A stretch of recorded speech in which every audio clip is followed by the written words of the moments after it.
So, we built CrossSite to help hospitals catch their breath. Asthma affects 1 in 12 people, and pollution is a large issue that is still unsolved. In 1952, over 4,000 people died due to respiratory problems after a smog. So, we built CrossSite. What does it do? It detects when a smog is forming, which hospitals are affected, and alerts both the hospitals and the patients.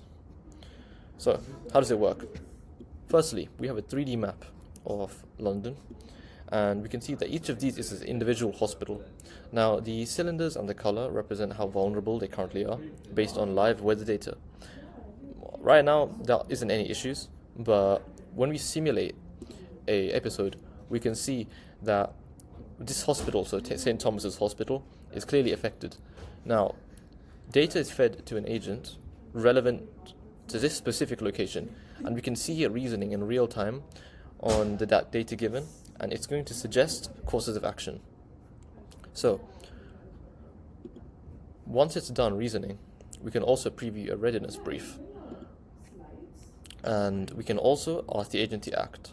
So, firstly, let's see the brief that it produces.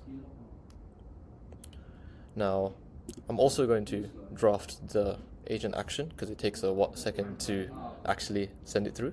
But essentially what it does is once a human approves that this is actually necessary, the agent can send emails to both the hospitals, supervisors of the affected hospitals, and also the patients who might be affected. So this gives them warnings, for example, keep your inhaler with you, or you need to prepare this many more beds in the hospital in 2 days. So this essentially helps to manage capacity and also help patients prepare for any incidents. The fact that the agent can autonomously even do this means that it's not just another dashboard to log into. It reasons and does everything live without any interference.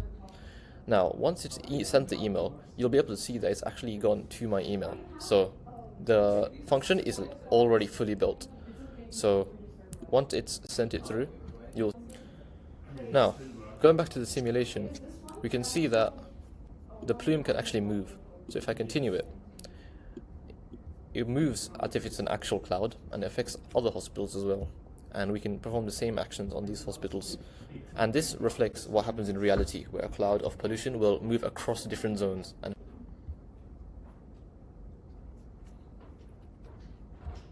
So here we can see the emails that were sent.